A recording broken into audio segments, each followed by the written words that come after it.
को कुटी से निकलते देखकर मायावी हिरण कुलाचे भरने लगा। राम को बहुत छकाया।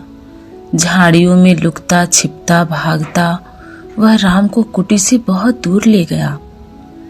राम जब भी उसे पकड़ने का प्रयास करते वह भागकर और दूर चला जाता। हिरण चालाक था। वह इतनी दूर कभी नहीं जाता था कि पहुंच से बाहर लगे। राम के सारे प्रयास विफल हुए। वे हिरण को पकड़ नहीं पाए। उन्होंने उसे जीवित पकड़ने का विचार त्याग दिया। धनुष उठाया, निशाना साधा और एक वार उस पर छोड़ दिया। वार लगते ही हिरण गिर पड़ा। धरती पर गिरते ही मारीच अपने असली रूप में आ गया। मारीच ने माया से केवल अपना रूप नहीं बदला था, आवाज भी बदल ली थी। अपनी आवाज राम जैसी बना ली थी। धरती पर पड़ते हुए वह जोर से चिल्लाया, हे सीते, हे लक्ष्मण। ध्वनि ऐसी थी जैसे वाण राम को लगा हो। वह सहायता के लिए पुकार रहे हों। वाण का प्रहार गहरा था। मारीच उसे अधिक देर तक सहन नहीं कर पाया। वह छटपटाता रहा। जल्दी ही उसके प्राण पखेरु उड़ गए। रावण एक विशाल वृक्ष के पीछे खड़ा था। वह प्रसन्न था। उसकी चाल सफल हो गई थी। मारीच ने अपनी भूमिका अच्छी तरह निभाई थी। अब तक सब कुछ वैसा ही हुआ जैसा उसने सोचा था। उसे राक्षस अंकपन की बात याद आई। सीता का हरण हो तो राम के प्राण निकल जाएंगे। वह निःशक्त हो जाएंगे। वह अगले चरण की तैयारी में जुट गया। मारीच की पुकार राम ने सुनी। वह पास ही थे। उन्हें समझने में देर नहीं लगी कि पुकार की मनसा क्या है। मायावी मारीच की पूरी चाल उनके सामने खुल गई। हिरण जानबूझकर भागता रहा, उन्हें कुटिया से दूर ले जाने के लिए। वह षड्यंत्र का अगला चरण विफल करना चाहते थे। उनकी चाल में तेजी आ गई ताकि जल्दी कुटिया पहुंच सके। वह मायावी पुकार सीता और लक्ष्मण ने भी सुनी। लक्ष्मण उसका रहस्य तत्काल समझ गए। राम की तरह उन्होंने वाण चढ़ाकर धनुष दृढ़ता से पकड़ लिया। चौकसी बढ़ा दी।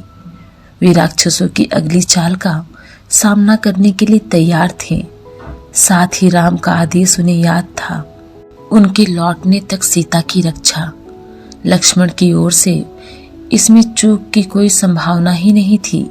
सीता वह आवाज सुनकर विचलित हो गई, घबरा गई, दौड़कर कुटिया के द्वार पर आई। उन्होंने लक्ष्मण से कहा, तुम जल्दी जाओ, जिस दिशा से आवाज आई है उसी ओर। तुम्हारे भाई किसी कठिन संकट में फंस गए हैं। उन्होंने सहायता के लिए पुकारा है। उनकी ऐसी कातर आवाज मैंने कभी नहीं सुनी। जाओ लक्ष्मण, जल्दी। आप चिंता ना करें माते, लक्ष्मण ने सीता को आश्वस्त करते हुए कहा। राम संकट में नहीं है, हो ही नहीं सकते। उनका कोई कुछ नहीं बिगाड़ सकता। हमने जो आवाज सुनी वह बनावटी है, मायावी राक्षसों की चाल है। मुझे कुटिया से दूर ले जाने के लिए आप निश्चिंत रहें। भाई राम जल्दी ही आते होंगे। सीता क्रोध से उबल पड़ी। लक्ष्मण का इस घड़ी में इतना शांत होना उन्हें समझ में नहीं आया। राम की आवाज सुनकर भी वे यहीं खड़े रहे, सहायता के लिए नहीं गए। सीता को इसके पीछे षड्यंत्र दिखाई दिया। लक्ष्मण की चाल लगा के लक्ष्मण राम का भला नहीं चाहते। उनके हित ऐसी नहीं है। चाहते हैं कि राम न रहें, मारे जाएं, ताकि राजपाट उन दोनों का हो जाए, उनके रास्ते का कांटा निकल जाए। तुम्हारा मन पवित्र नहीं है, कलुषित है, पाप है उसमें। मैं समझ सकती हूँ कि तुम अपने भाई की सहायता के लिए क्यों नहीं जा रहे हो। सीता ने यहाँ तक कह दिया कि कहीं वे भरत के गुप्तचर तो नहीं हैं। सीता की बातों से लक्ष्मण को गहरा आघात पहुंचा।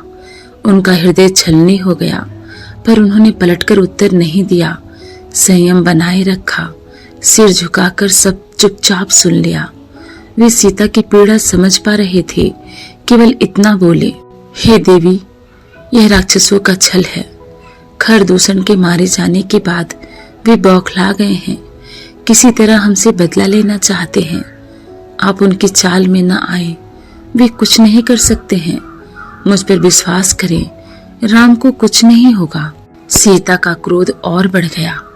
क्रोध में आंखों से आंसू बहने लगे। यह भी लग रहा था कि कहीं लक्ष्मण की बात सही न हो। यह डर था कि राम से विछोह न हो।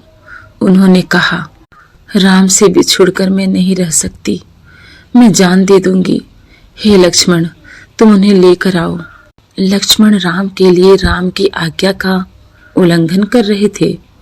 उन्होंने सीता को प्रणाम किया और राम की खोज में निकल पड़े। लक्ष्मण के जाते ही रावण आ पहुंचा। तपस्वियों जैसा जटाजूट, वैसे ही वस्त्र। सीता ने साधु समझकर उसका स्वागत किया। रावण ने सीता के स्वरूप, संस्कार और साहस की प्रशंसा की।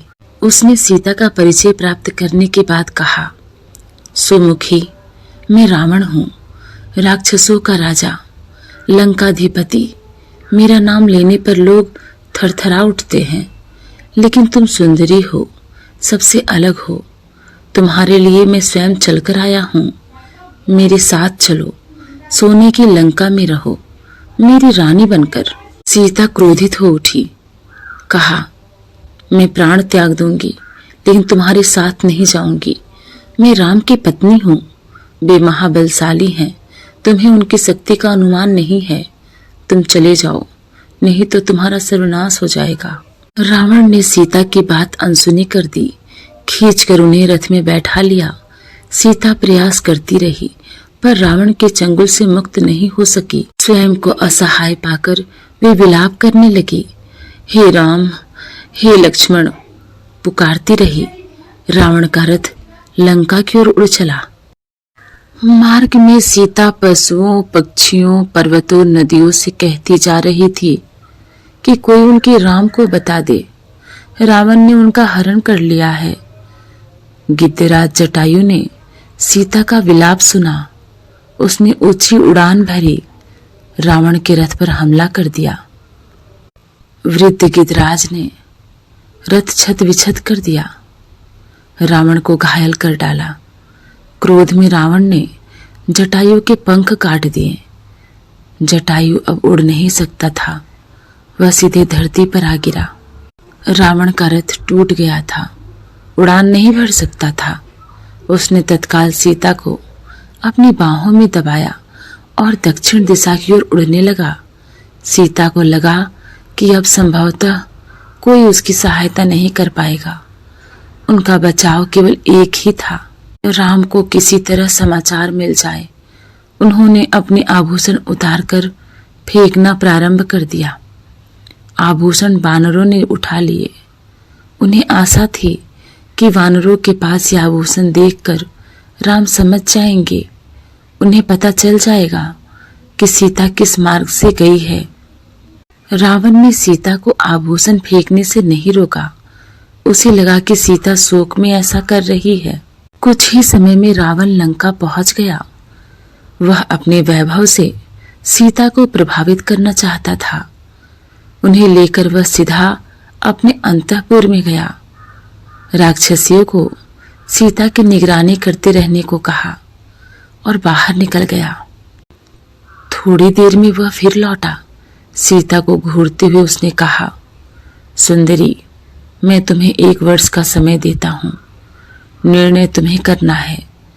मेरी रानी बनकर लंका में राज करोगी या विलाप करते हुए जीवन बिताओगी। सीता बार बार रावण को धिक्कारती रही, राम का गुणगान करती रही। रावण को क्रोध आ गया। तुम्हारा राम यहाँ कभी नहीं पहुंच सकता। तुम्हें कोई नहीं बचा सकता। तुम्हारी रक्षा केवल मैं कर सकता हूँ। मुझे स्वीकार करो और लंका में सुख से रहो। पापी रावण, राम तुझे अपनी दृष्टि से जलाकर राख कर सकते हैं। उनकी शक्ति देवता भी स्वीकार करते हैं। मैं उस राम की पत्नी हूँ जिसके तेज और पराक्रम के आगे कोई नहीं ठहर सकता। तेरा सारा वैभव मेरे लिए अर्थहीन है। तूने पाप किया है। राम के हाथों तेरा अंत निश्चित है। राम की इतनी प्रशंसा सुनकर रावण को चिंतित हो गया। उसने सोचा, खरदूषण को मारने वाला अवश्य शक्तिशाली होगा। उसने तत्काल अपने 8 सबसे बलिष्ठ राक्षसों को बुलाया। कहा, तुम लोग पंचवटी जाओ। राम और लक्ष्मण वहीं रहते हैं, उनका एक एक समाचार मुझे मिलना चाहिए। दोनों पर निगरानी रखो, मौका मिलते ही उन्हें मार डालो। उधर सीता को पाने के लिए रावण ने अपनी योजना बदली। उन्हें अंतःपुर से निकालकर अशोक वाटिका में बंदी बना दिया गया। राक्षसियों को स्पष्ट निर्देश थे, सीता को किसी तरह का शारीरिक कष्ट न हो, इसके मन को दुख पहुंचाओ, अपमानित करो, लेकिन सीता को कोई हाथ न लगाए। रावण ने सब कुछ किया, पर सीता का मन नहीं बदला।